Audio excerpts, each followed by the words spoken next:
Subscribe करिए हमारे channel target UP TET CTET को और बेल आइकन को दबाइए। हेलो फ्रेंड्स, मैं रेनू स्वागत करती हूँ आप सभी भावी अध्यापक एवं अध्यापिकाओं का आपके अपने channel target UP TET CTET में। दोस्तों, आज की इस वीडियो में हम आप लोगों के डीएलएड सेकेंड सेमेस्टर के फर्स्ट पेपर वर्तमान भारतीय समाज एवं प्रारंभिक शिक्षा के सभी टॉपिक्स को, जितने भी चैप्टर हैं सभी चैप्टर्स को अच्छे से पढ़ते हुए समझते हुए और इस पूरे पेपर को जो कि 50 नंबर का है, इसको पूरा हम यहाँ पर कंप्लीट करेंगे और सभी चैप्टर्स को अच्छे से पढ़ते हुए दोहराते हुए चलेंगे, ताकि आप लोगों ने जितनी भी तैयारी की है, जिन भी प्रशिक्षुओं की तैयारी अच्छी है, उनकी तैयारी और अच्छी हो जाए। और जिनको भी इस विषय में थोड़ा सा भी डर है या थोड़ा सा भी किसी प्रकार की शंका है या उनको लग रहा है कि उनका अच्छे से नहीं तैयार है, तो वो प्रशिक्षु इस वीडियो को जरूर देखें, ताकि उनके अंदर का जो डर है, वो भय है, वो बाहर चला जाए। जिन भी प्रशिक्षुओं को लग रहा है कि उनका ये पेपर बहुत अच्छे से नहीं तैयार है, तो अगर आज इस वीडियो को आप पूरा देख लेते हो तो आपको खुद लगेगा कि आपकी तैयारी कितनी अच्छी हो गई है। और यहाँ पर मैंने पूरी कोशिश की है कि जो क्वेश्चंस एग्जाम में बार बार आते हैं वो पॉइंट तो बिल्कुल ना मिस हो। हर एक चैप्टर से कहाँ से क्वेश्चन आते हैं, कितने आते हैं, ये भी आप लोग के लिए जानना बहुत जरूरी है। और पूरे पेपर को यहाँ पर हम अच्छे से पढ़ने वाले हैं और हर एक टॉपिक को बहुत ही अच्छे से समझ करके हम पढ़ेंगे। तो चलिए, सबसे पहले यहाँ पर हम फर्स्ट जो आपका चैप्टर है, इसमें शिक्षा की महत्ता के बारे में बताया गया है कि शिक्षा का अर्थ क्या होता है, अलग अलग विद्वानों द्वारा शिक्षा के क्या क्या परिभाषाएं बताई गई हैं, शिक्षा क्यों जरूरी है, ये आपका फर्स्ट चैप्टर है। ये तो फर्स्ट चैप्टर को हम अच्छे से यहाँ पर देखेंगे, फर्स्ट चैप्टर में क्या क्या चीजें हैं। तो दोस्तों, आप लोग तैयार हैं अच्छे से पढ़ने के लिए? तो चलिए स्टार्ट करते हैं। और ये पूरी क्लास अच्छे से आपने अगर ले लिया तो आपका ये पूरा पेपर बिल्कुल कंप्लीटली समझ लीजिए आप तैयार है आपका। तो चलिए स्टार्ट करते हैं। सबसे पहले यहाँ पर अरस्तु का कथन है, एग्जाम में कई बार पूछा गया है, स्वस्थ शरीर में स्वस्थ मस्तिष्क का निर्माण करना ही शिक्षा है। स्वस्थ शरीर में स्वस्थ मस्तिष्क का निर्माण करना ही शिक्षा है। तो स्वस्थ शरीर में ही स्वस्थ मस्तिष्क का निर्माण होता है, यह भी आपने सुना है, अरस्तु का ही कथन है। तो अरस्तु का कथन बहुत ही आसान है, आप इसको याद रख सकते हैं।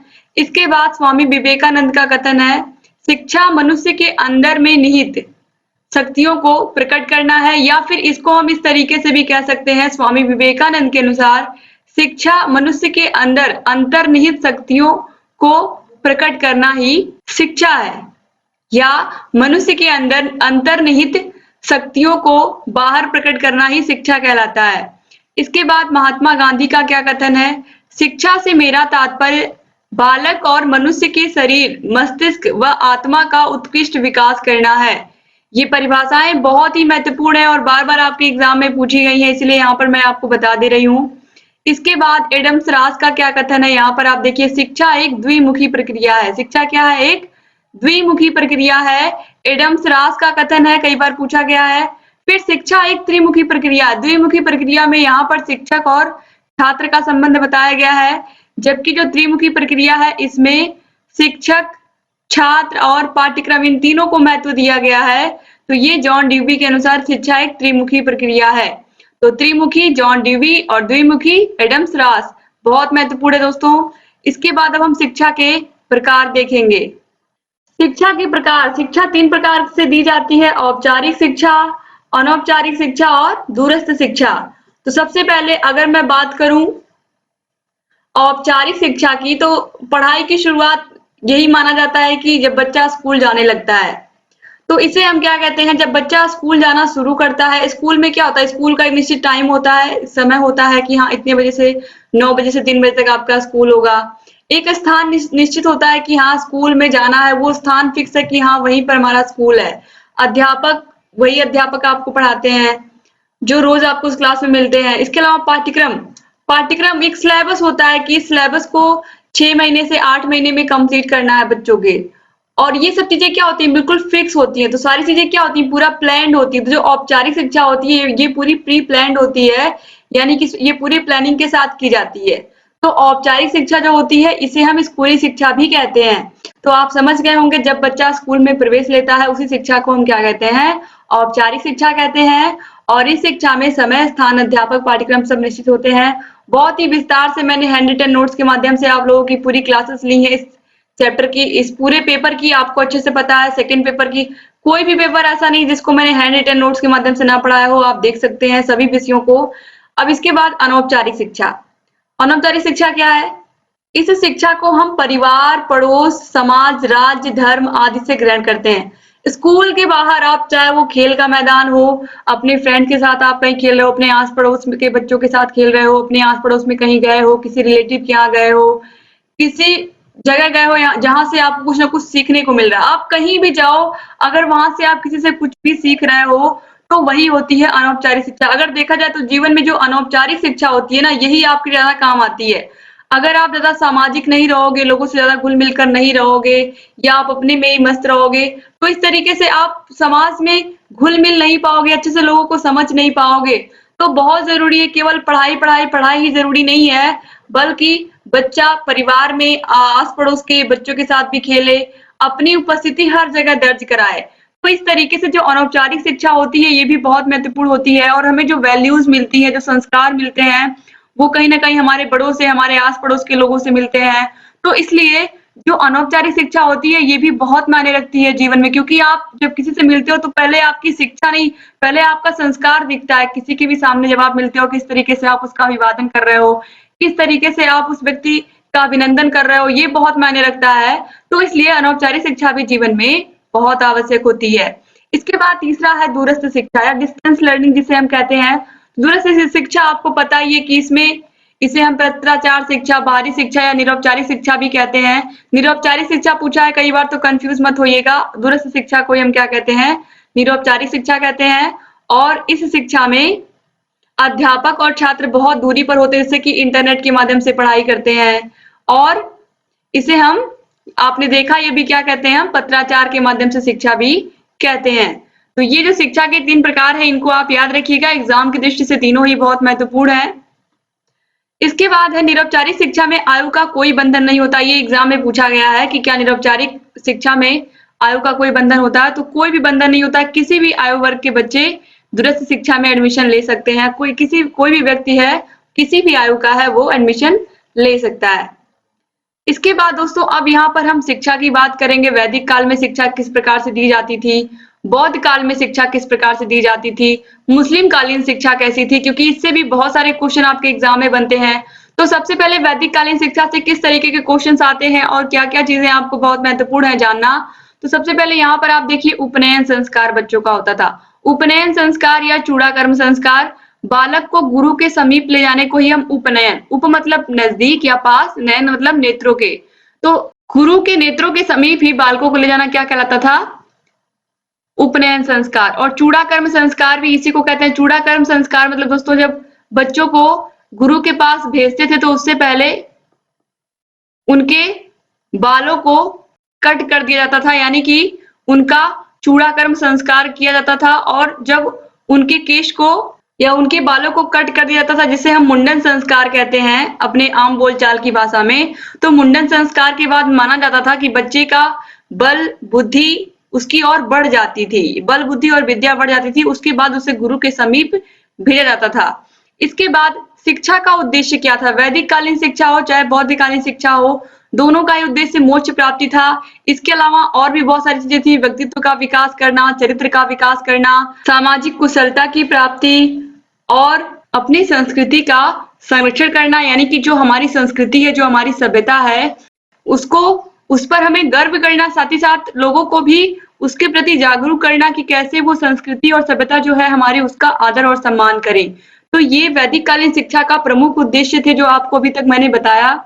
इसके बाद समापवर्तन संस्कार, जब बच्चों की शिक्षा समाप्त होती थी तो उस पर शिक्षा की समाप्ति पर समापवर्तन संस्कार किया जाता था। और दोस्तों वैदिक कालीन शिक्षा में आप लोगों को पता है कि जो शिष्य होते थे वो क्या करते थे, वो भिक्षा मांग करके लाते थे और वही वो लोग उसी का भोजन बना करके उसी भिक्षा दिए हुए भोजन को ही ग्रहण करते थे। तो इस तरीके से जो वैदिक कालीन शिक्षा थी, गुरु के समीप जा करके उनकी कुटिया में रहना और वहीं पर शिक्षा ग्रहण करना और अपने माता पिता से दूर रहना, ये सभी आपको पता है। इस तरीके से वैदिक काल में शिक्षा दी जाती थी जिसे हम गुरुकुल कालीन शिक्षा, गुरुकुल प्रणाली से शिक्षा भी कहते हैं। तो इस तरीके से उस समय की शिक्षा और आज के समय की शिक्षा में कितना बदलाव है आप खुद समझ सकते हैं। तो दोस्तों अगर देखा जाए तो जो वैदिक कालीन शिक्षा थी इसमें प्रमुख रूप से बच्चों को मौखिक रूप से शिक्षा दी जाती थी और मौखिक रूप से ही उनसे प्रश्नों को पूछा जाता था और मौखिक रूप से ही बच्चे उसका आंसर भी देते थे। तो इस तरीके से दोस्तों पूरी शिक्षा क्या थी? मौखिक थी। इसके बाद अब हम बौद्धकालीन शिक्षा देखेंगे। बौद्धकालीन शिक्षा में आपको दो चीजें अच्छे से याद रखनी है कि बौद्धकालीन शिक्षा में प्रारंभ कब होता था शिक्षा का? 6 से 8 वर्ष माना जाता है जब बच्चों की शिक्षा प्रारंभ होती थी और उनका प्रवज्ञा संस्कार होता था। तो प्रवज्ञा संस्कार याद रखिएगा, जब बच्चा मठ में प्रवेश करता था तो उससे पहले प्रवज्ञा संस्कार होता था, क्योंकि एग्जाम में बार बार प्रवज्ञा संस्कार पूछा है। और 20 वर्ष की आयु में उपसंपदा संस्कार होता था उच्च शिक्षा के लिए। तो याद रखिएगा, मठ में प्रवेश के लिए प्रवज्ञा संस्कार या शिक्षा की प्राप्ति के लिए प्रवज्ञा संस्कार और उपसंपदा संस्कार 20 वर्ष की आयु पूरा करने के बाद होता था। इसके बाद हम देखेंगे मध्यकालीन शिक्षा, मुस्लिम कालीन शिक्षा या मुगल कालीन शिक्षा भी इसे कहते हैं। तो मध्यकालीन शिक्षा या मुगल कालीन शिक्षा, मुस्लिम कालीन शिक्षा में सबसे पहले बच्चे को शिक्षा, प्राथमिक शिक्षा मिलती थी मकतब में। तो मकतब में प्राथमिक शिक्षा, मदरसे में उच्च शिक्षा, और मकतब में जब बच्चा जाता था तो उसका कौन सा संस्कार होता था? बिस्मिल्लाह संस्कार। और बिस्मिल्लाह संस्कार कब होता था? जब बच्चा 4 माह और 4 दिन का होता था। जब बच्चा 4 वर्ष 4 माह और 4 दिन का होता था तो क्या होता था? बिस्मिल्लाह संस्कार होता था। और बिस्मिल्लाह संस्कार होने के बाद बच्चे को मकतब में प्रवेश मिलता था प्राथमिक शिक्षा के लिए, और प्राथमिक शिक्षा पूरी होने के बाद वो मदरसे में जाता था उच्च शिक्षा के लिए। और शिक्षण का माध्यम क्या था? किस भाषा में शिक्षा दी जाती थी? तो फारसी भाषा में शिक्षा दी जाती थी। ये क्वेश्चन पूछा गया है एग्जाम में। और दोस्तों, जो मुस्लिम कालीन शिक्षा थी, अगर इसका उद्देश्य पूछेगा, अगर इसका उद्देश्य पूछता है तो आपको क्या लिखना है? याद रखिएगा, आपको लिखना है कि मुस्लिम धर्म का प्रचार और प्रसार करना पूरे विश्व में। ठीक है, यानी कि मुस्लिम धर्म का प्रचार करना या इस्लाम धर्म का प्रचार करना और इसकी अच्छाइयों को लोगों तक पहुंचाना, यही था मुस्लिम कालीन शिक्षा का प्रमुख उद्देश्य। अब दोस्तों, यहाँ पर आदर्शवाद, प्रकृतिवाद और प्रयोजनवाद के बारे में हम पढ़ेंगे। ये टॉपिक बहुत ही महत्वपूर्ण है और इनसे कई बार क्वेश्चन एग्जाम में पूछे गए हैं, तो तीनों को ही बहुत अच्छे से आप देखिएगा। मैंने पूरी कोशिश की है कि इसमें से जितने भी क्वेश्चन आते हैं एक भी क्वेश्चन छूटने ना पाए और आप एग्जाम के लिए बिल्कुल प्रिपेयर हो जाए। तो सबसे पहले आदर्शवाद हम पढ़ेंगे।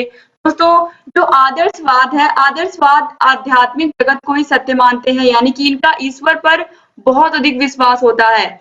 ये शाश्वत मूल्यों को और साथ ही साथ ईमानदारी, सत्यता, यानी कि नैतिक मूल्यों पर बहुत विश्वास रखते थे जो आदर्शवादी होते थे। और आदर्शवाद का श्रीगणेश किसने किया है? प्लेटो ने किया है। आदर्शवाद की शुरुआत का जनक माना जाता है प्लेटो को, और आदर्शवादी आध्यात्मिक जगत को ही सत्य मानते हैं। और इनके 3 शाश्वत विचार हैं। क्या है? सत्यम, शिवम और सुंदरम। अब आदर्शवाद के प्रवर्तकों में देखिए कौन कौन है, ये नाम आप बिल्कुल मत भूलिएगा। प्लेटो, सुकरात, कांट, हीगल, बर्कले, नाम है, आप याद रखिएगा किस वाद को मानने वाले थे। एग्जाम में इस तरीके से पूछता है। अब आत्मनिष्ठ आदर्शवाद के जनक कौन है? बर्कले। प्राचीन आदर्शवाद के जनक कौन है? कांट। वस्तुनिष्ठ आदर्शवाद के जनक कौन है? हीगल। नैतिक आदर्शवाद के जनक कौन है? प्लेटो। आदर्शवादी दर्शन में वस्तु की अपेक्षा किसे महत्व दिया गया है? विचारों को महत्व दिया गया है। वस्तु की अपेक्षा विचारों को महत्व दिया गया है। अब दोस्तों, इसके बाद देखिए कौन सी विधि का जनक किसे माना जाता है? प्रश्न विधि या प्रश्नोत्तर विधि, सुकरात। संवाद विधि, प्लेटो। आगमन एवं निगमन विधि, आ से आगमन और आ से अरस्तु, तो आगमन एवं निगमन विधि अरस्तु। वाद विवाद, भारतीय आदर्शवादी दार्शनिक इसके जनक माने जाते हैं। निर्देशन विधि, हर्बर्ट। तर्क विधि, हीगल। खेल विधि, फ्रॉवेल। तो ये नाम आप याद रखिएगा, जितनी चीजें यहाँ पर मैंने बताई, क्योंकि एग्जाम में अगर भूलेगा तो बहुत आसानी से 1 नंबर जैसे आपको मिलता है वैसे चला भी जाएगा। इसलिए बहुत जरूरी है आप इन क्वेश्चंस को अच्छे से बिल्कुल याद कर लीजिए। इसके बाद आदर्शवाद का श्रेष्ठ योगदान किस क्षेत्र में है? शिक्षण में, उद्देश्य में, पाठ्यक्रम में या बालक में? तो आदर्शवाद का श्रेष्ठ योगदान उद्देश्य में है। आदर्शवाद ने ही हमें ये बताया है कि हर एक व्यक्ति के जीवन में एक उद्देश्य होना चाहिए। बिना उद्देश्य का जीवन क्या होता है? बेकार। अगर आपके जीवन में कोई लक्ष्य ही नहीं है, आप कुछ बनना नहीं चाहते, आप केवल अपने जीवन को जी रहे हो, तो पशुओं के समान आपकी तुलना हो जाएगी, क्योंकि पशु भी क्या करते हैं? अपना जीवन काटते हैं। तो इसलिए आदर्शवाद ने ही हमें उद्देश्य के बारे में बताया कि हर एक व्यक्ति का जीवन में एक उद्देश्य होना चाहिए।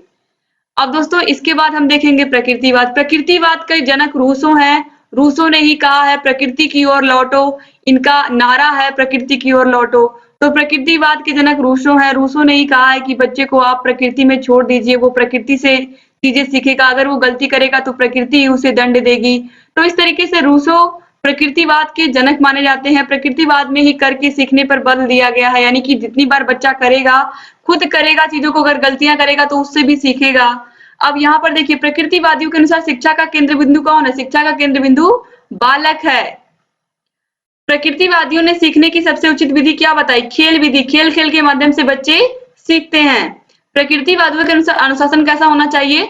मुक्तियात्मक अनुशासन होना चाहिए बच्चों पर। इसके बाद हम देखते हैं अध्यापक का स्थान पर्दे के पीछे है। ये किसने कहा है? तो अध्यापक का स्थान पर्दे के पीछे है, यह कहा है रूसो ने। तो बहुत ही महत्वपूर्ण लाइन है दोस्तों कि अध्यापक का स्थान पर्दे के पीछे है। यह कथन किसका है? तो यह कथन है रूसो का। अब प्रकृतिवाद के समर्थक कौन कौन है? तो प्रकृतिवाद के समर्थकों में रूसो है, हर्बर्ट है, स्पेंसर है। तो ये नाम आप याद रखिएगा। प्रकृतिवादियों ने सीखने की किस विधि को जन्म दिया? तो ह्यूरिस्टिक विधि या खोज विधि को जन्म दिया। किसने? प्रकृतिवादियों ने। एग्जाम में पूछा हुआ क्वेश्चन है। तो आप इस तरीके से प्रकृतिवाद दोस्तों मुख्य रूप से रूसो का ही नाम आता है। रूसो का नाम आप मत भूलिएगा। और प्रकृतिवाद शिक्षा ने ही हमें बताया कि शिक्षा का केंद्र बिंदु कौन होना चाहिए? केंद्र बिंदु बालक होना चाहिए। और शिक्षा की जो सबसे उचित विधि बताई गई सीखने की प्रकृतिवादियों ने बताई, वो है खेल विधि बताई। और मुक्तियात्मक अनुशासन, यह तो पूछा हुआ क्वेश्चन है। तो इसके बाद अब हम देखेंगे प्रयोजनवाद। प्रयोजनवाद दोस्तों आज के समय में सबसे ज्यादा पसंद किया जाने वाला वाद है, यानी कि प्रयोजनवाद का मतलब ही है प्रयोग करके। यानी कि हम पहले क्या करेंगे? हम किसी को नहीं मानते। यहाँ पर ईश्वर की सत्ता में प्रयोजनवाद बिल्कुल नहीं विश्वास रखता। ये कहता है जो हम प्रयोग करेंगे, जो हम सीखेंगे, वही हम मानेंगे कि सही है। तो प्रयोजनवाद के समर्थकों में सबसे पहले चार्ल्स पियर हैं, इसके बाद विलियम जेम्स हैं, फिर जॉन ड्यूबी हैं, फिर किलपैट्रिक है, पियर्स है। ये कुछ प्रमुख प्रयोजनवादी हैं जो प्रयोजनवाद के प्रबल क्या है? समर्थक हैं। और दोस्तों इसके अलावा देखिए प्रयोजनवाद के अन्य नाम क्या है? क्रियावाद, व्यवहारवाद, कारणवाद, अनुभववाद। यानी कि हम जो भी करेंगे उससे हमें जो अनुभव प्राप्त होगा हम उसे क्या मानेंगे? सही मानेंगे। यानी कि जो प्रयोजनवाद है वो खुद सत्य की स्थापना करता है। वो पहले प्रयोग करेगा, जब वो उन चीजों में सत्यता पाएगा तभी उस पर विश्वास करेगा, तभी उनको क्या मानेगा कि हाँ ये चीज बिल्कुल सही है। तो इस तरीके से जो प्रयोजनवाद है वो आज के समय के अकॉर्डिंग अगर देखा जाए तो आज के समय में प्रयोजनवाद सबसे ज्यादा प्रचलित है और इसे ही मान्यता मिली है। और यह विचारधारा अमेरिकन मानी जाती है क्योंकि चार्ल्स पियर्स कहाँ के थे? अमेरिका के थे। और यहाँ पर आप देखिए शिक्षा में प्रयोजनवादी शिक्षा किस पर आधारित है? बाल केंद्रित है, विषय केंद्रित है, पाठ्यक्रम केंद्रित है या फिर अनुभव केंद्रित है? राइट आंसर है शिक्षा में प्रयोजनवादी शिक्षा अनुभव केंद्रित है। यानी कि अनुभव का मतलब आप जितना करोगे, आप जितना प्रयोग करोगे, जितना सीखोगे, उतना ही आपके पास क्या होगा? अनुभव होगा, उतना ही आपके पास एक्सपीरियंस होगा। और उसी एक्सपीरियंस के बल पर आप जो भी सिद्धांत दोगे, जो भी चीजें बताओगे, वो बिल्कुल सत्य होंगी। तो प्रयोजनवाद करके सीखने पर विश्वास करता है और इसीलिए यहाँ पर आप देखिए प्रोजेक्टिव मेथड की, यहाँ पर देखिए प्रोजेक्टिव मेथड की जो खोज करता है वो है किलपैट्रिक। तो यहाँ पर भी किलपैट्रिक हो, चाहे पियर्स हो, जॉन डीवी हो, सभी ने ये कहा है कि जो प्रयोजनवाद है इसमें सत्य की खोज की जाती है या सत्य को प्रयोग के आधार पर हम ये तौलते हैं कि वो सत्य है या असत्य है। जो भी चीजें हैं उनको हम सबसे पहले क्या करते हैं? प्रयोग करते हैं। प्रयोग करने के बाद अगर चीजें सत्य पाई गई तो उसे हम मानते हैं कि हाँ ये चीजें सही हैं। अगर वो प्रयोग करने के बाद सत्य नहीं पाई गई तो वो चीजें उनको हम सत्य नहीं मानेंगे। यही है प्रयोजनवाद। और प्रयोजनवाद दोस्तों करके सीखने पर विश्वास रखते हैं। इसके अलावा आपने देखा अनुभव पर केंद्रित होता है और इसमें बालकों की रुचियों को विशेष रूप से ध्यान में रखा जाता है कि बालक का जिस विषय में रुचि है कोशिश की जाए कि उन रुचियों के आधार पर ही बालक को शिक्षा दी जाए। नवीन मूल्यों का भी निर्माण होता है प्रयोजनवाद में। इसके अलावा दोस्तों बच्चों के मस्तिष्क का विकास करना, बच्चों का सर्वांगीण विकास करना प्रयोजनवाद का मुख्य उद्देश्य होता है। तो इस तरीके से आपने यहाँ पर देखा प्रकृतिवाद, प्रयोजनवाद, आदर्शवाद। अब इसके बाद दोस्तों यहाँ पर हम भारतीय विचारकों के बारे में देखेंगे। भारतीय विचारक जो भी हैं और उन्होंने क्या क्या बताया है शिक्षा को लेकर के, इन्होंने कौन कौन सी बुक्स लिखी हैं, शिक्षा के क्षेत्र में इन्होंने क्या योगदान दिया है, क्योंकि बार बार एग्जाम में पूछा गया है। दोस्तों आप लोगों को ऑलरेडी पता है कि मैंने सेकंड पेपर जो आपका है प्रारंभिक शिक्षा के नवीन प्रयास, उसको भी पूरा एक वीडियो में कंप्लीट किया है और वो आपको बहुत बहुत पसंद आया था। आप लोगों ने ही कमेंट किया कि मैम सभी विषयों का इस तरीके से बनाइए कि हम लोगों का अच्छे से लर्न हो जाए और ये जितना पेपर है 50 नंबर का, इनमें हमारे मार्क्स अच्छे आए। तो ये मेरा छोटा सा प्रयास है कि आप लोग अच्छा नंबर पाए और अच्छे से अपने एग्जाम में सभी विषयों को प्रिपेयर करके जाएं। इसीलिए मैं इस तरीके की सीरीज लेकर के आई हूँ और आपके सभी विषयों को तैयार करवा रही हूँ। अगर ये वीडियो भी अच्छा लगा होगा तो प्लीज अपने फ्रेंड्स को भी शेयर करना बिल्कुल मत भूलिएगा। और दोस्तों, अगर अभी तक आपने हमारे चैनल को सब्सक्राइब नहीं किया तो प्लीज सब्सक्राइब कर लीजिए, क्योंकि हम अपने चैनल पर आप लोग की बेस्ट तैयारी करवाते हैं। आप लोग के एग्जाम की आप लोग वीडियोस को देख सकते हैं। दोस्तों, हम लोगों ने आपके एग्जाम के लिए बहुत बहुत मेहनत की है, तो प्लीज वीडियो को शेयर जरूर कर दिया करिए अपने फ्रेंड्स के ग्रुप में, कॉलेज के ग्रुप में, जहां पर भी आपको लगे इस वीडियो की जरूरत है वहां पर प्लीज वीडियो को शेयर कर दिया करें। क्योंकि ये मेहनत सिर्फ और सिर्फ आप लोगों के लिए मैं कर रही हूँ, ताकि अधिक से अधिक मेरे डीएलएड के जितने भी भाई बहन हैं सभी लोग एग्जाम में अच्छे स्कोर करें। और आप लोगों के सेकेंड सेमेस्टर की मार्क्स बहुत मायने रखते हैं, तो प्लीज आप लोग मेहनत से सभी विषयों को पढ़िए। और मेरी ये छोटी सी कोशिश है कि आप लोगों के सभी विषयों को अच्छे से मैं तैयार करा दूं। तो भारतीय विचारकों में सबसे पहले स्वामी विवेकानंद आते हैं। इनका जन्म 12 जनवरी 1863 को कलकत्ता में हुआ था। और 12 जनवरी को क्या मनाया जाता है अपने देश में? 12 जनवरी को क्या मनाया जाता है? राष्ट्रीय युवा दिवस मनाया जाता है अपने देश में। और दोस्तों, इनका वास्तविक नाम क्या था? नरेंद्र नाथ दत्त था। और स्वामी विवेकानंद ने रामकृष्ण मिशन की स्थापना की थी। तो एग्जाम में बस यही पूछता है कि स्वामी विवेकानंद जी ने किसकी स्थापना की थी? रामकृष्ण मिशन की स्थापना की थी।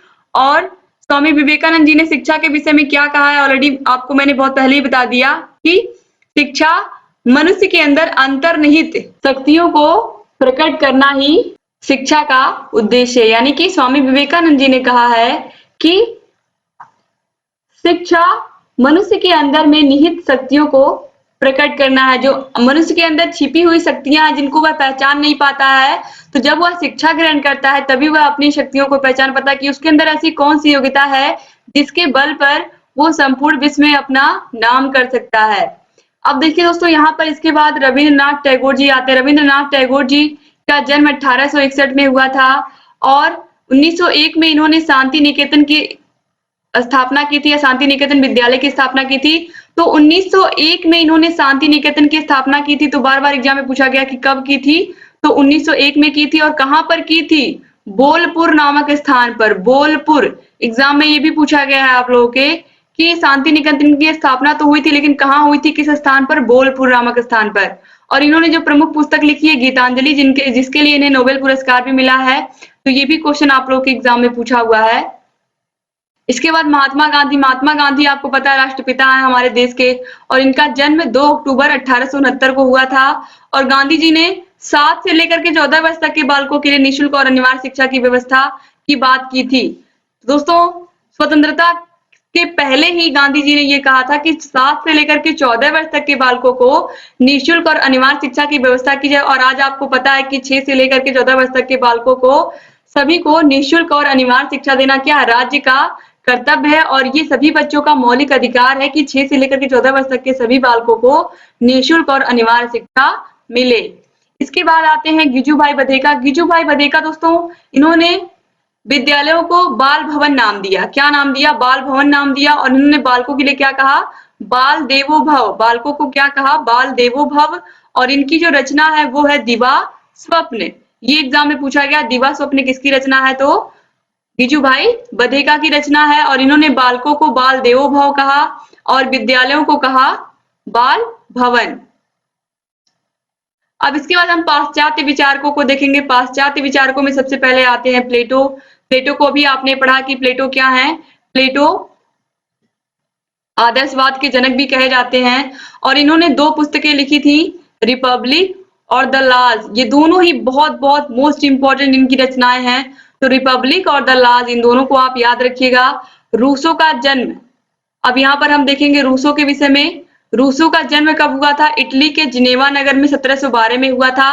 रूसो कहाँ के थे? इटली के थे। अब देखिए, इनकी जो प्रमुख पुस्तकें हैं, सोशल कॉन्ट्रैक्ट, एमिल। एमिल अगर इसे हिंदी में भी लिख करके आएगा तो कंफ्यूज नहीं होना है एग्जाम में। एमिल किसकी रचना है? और ये बार बार ये इंपॉर्टेंट भी है, कई बार पूछा गया है। एमिल किसकी रचना है? रूसो की। द न्यू हेलोसाई, इसके अलावा the progress of arts and science, ये प्रमुख रचनाएं हैं रूसो की। रूसो का नारा था, मैंने भी आपको बताया है, प्रकृति की ओर लौटो, क्योंकि ये प्रकृतिवाद के प्रबल समर्थक थे। इसके बाद आते हैं जॉन ड्यूबी। जॉन ड्यूबी की प्रमुख पुस्तकों में है the school and society, the child and the curriculum, democracy and education, freedom and culture. इसके बाद है स्कूल ऑफ टुमारो। ये सभी बहुत ही महत्वपूर्ण हैं, आप प्लीज इन सभी को याद रखिएगा, क्योंकि जॉन ड्यूबी की लिखी हुई पुस्तकों को बार बार पूछा गया है। और जॉन ड्यूबी प्रयोजनवाद के समर्थक थे, आपको पता ही है। जॉन ड्यूबी ने ही कहा है शिक्षा एक त्रिमुखी प्रक्रिया है जिसमें शिक्षक, छात्र और पाठ्यक्रम होते हैं। इसके बाद आते हैं फ्रॉबेल। फ्रॉबेल ने क्या कहा? फ्रॉबेल किंडरगार्टन प्रणाली के जनक हैं, आपको अच्छे से पता है। और फ्रॉबेल कहाँ के थे? जर्मनी के थे। एग्जाम में पूछा गया दोस्तों, ये कहाँ के रहने वाले थे? जर्मनी के रहने वाले थे। और इन्होंने स्कूलों को क्या कहा? किंडरगार्टन कहा। और किंडरगार्टन किस तरीके से कहा कि जो किंडरगार्टन का मतलब होता है बागीचा। बागीचे में दोस्तों आपको पता है जो फूल होते हैं उसको इन्होंने कहा है बालक, और जो माली होता है उसको कहा है शिक्षक। ठीक है, तो इस तरीके से इन्होंने पूरे स्कूल को मिला करके क्या कहा कि ये किंडरगार्टन है जहां पर जो माली होता है वो क्या करता है? फूलों की देखभाल करता है, उनको पानी देता है, उनको खाद देता है, क्या करता है? उनका पूरा पोषण करता है ताकि वो अच्छे से खिल सके, अच्छे से वो ग्रोथ कर सके। इसी प्रकार से टीचर होता है जिसकी तुलना माली से की गई है कि वैसे ही वो भी क्या करता है? बच्चों को नर्चर करता है, बच्चों को की देखभाल करता है, बच्चों को इस तरीके से पढ़ाता है कि बच्चों को कॉन्सेप्ट क्लियर हो। तो यही है किंडरगार्टन, और इसके जनक फ्रॉबेल हैं। और खेल विधि का जनक भी फ्रॉबेल को ही माना जाता है, तो आप याद रखिएगा। और इन्होंने क्या कहा है? स्कूल को अगर हिंदी में बोले तो इसे हम कहेंगे बाल उद्यान। ठीक है, किंडरगार्टन को हिंदी में क्या कहेंगे? हम बाल उद्यान कहेंगे।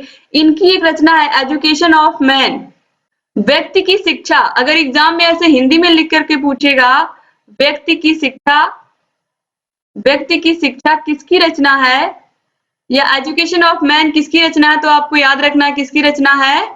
फ्रॉबेल की रचना है। कई बार एग्जाम में हिंदी में पूछ लिया तो कभी कभी बच्चे कंफ्यूज हो जाते हैं, तो याद रखिएगा।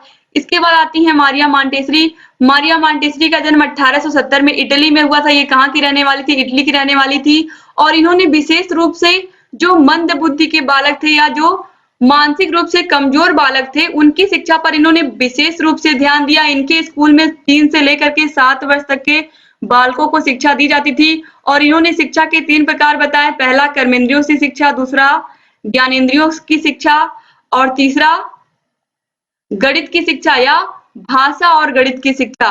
तो ये तीनों को आप याद रखिएगा। इसके बाद दोस्तों यहाँ पर कुछ इंपॉर्टेंट चीजें हैं जिनको आप याद रखिएगा। इंपॉर्टेंट चीजों में क्या क्या है यहाँ पर आप देखिए, क्योंकि ये बार बार आपके एग्जाम में पूछे हुए हैं, तो इसलिए मैं इनको बता दे रही हूँ। सबसे पहले यहाँ पर बीआरसी। बीआरसी का फुल फॉर्म क्या होता है? बीआरसी का पूरा नाम है ब्लॉक संसाधन केंद्र या ब्लॉक रिसोर्स सेंटर। इसके बाद है एनपीआरसी का पूरा नाम, एनपीआरसी न्याय पंचायत संसाधन केंद्र। अब ये संसाधन केंद्र क्या होते हैं? बच्चों के स्कूल की ड्रेस, बच्चों का जूता मोजा, बच्चों की किताबें, जितनी भी बच्चों के खेल के सामान, हर चीज कहाँ पर आती है? बीआरसी पर आती है, ब्लॉक संसाधन केंद्र पर आती है।